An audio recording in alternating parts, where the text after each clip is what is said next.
Di pa ba malinaw sa'yo? Pinalayas ka na sa bahay, pinalalayas ka na rin dito. Oo nga. Alam mo, kapal ng mukha mo. Pinangangalandakan mo talaga yung mukha mo dito. Di ka nahihiya? Grabe, kung ako yung nahihiya na ako, hiyang-hiya talaga. Sa pagkakaalam ko, hindi naman ako tinatanggal dito ni Tito Armani.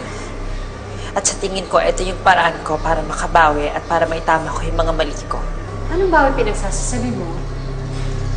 Ang isang bagay kapag nasira na, basag, tinatapon sa basurahan.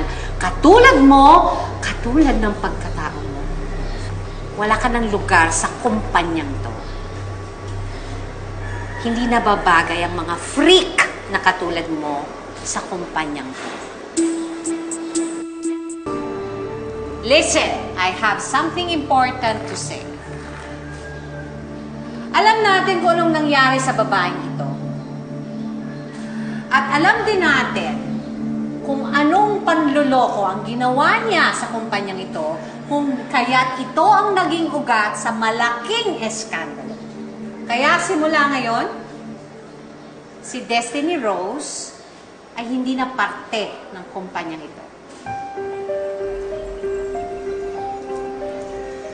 Tinatanggal na kita sa kumpanyang ito, Destiny Rose. Kaya pwede ka nang umalis. Lumayas ka! Lumayas ka! Lumayas ka!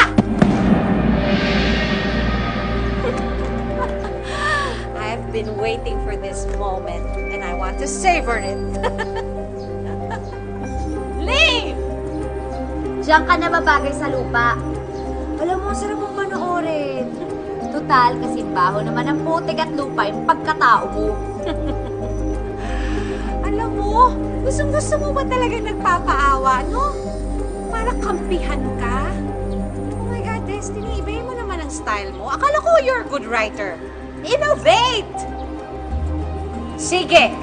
Sige! Subukan yung tulungan yung trans woman na yan. Kung hindi, sasama kayong palabas ng publishing house na to. Mawawalan kayong lahat ng trabaho.